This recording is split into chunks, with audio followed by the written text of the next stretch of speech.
الحمد لله نحمده ونستعينه ونستغفره ونؤمن به ونتوكل عليه ونعوذ بالله من شرور أنفسنا ومن سيئات أعمالنا من يهده الله فلا مضل له ومن يضلل فلا هادي له ونشهد أن لا إله إلا الله وحده لا شريك له ونشهد أن سيدنا ومولانا محمدا عبده ورسوله أما بعد فأعوذ بالله من الشيطان الرجيم بسم الله الرحمن الرحيم إن الله لا يغفر أن يشرك به ويغفر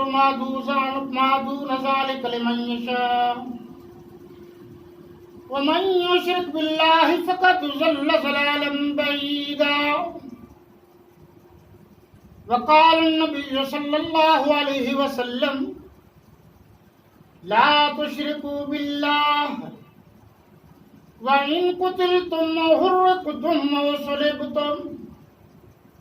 بارك الله لنا ولكم ولسائر المسلمين إنه تعالى جواد كريم ملك بر رؤوف رحيم.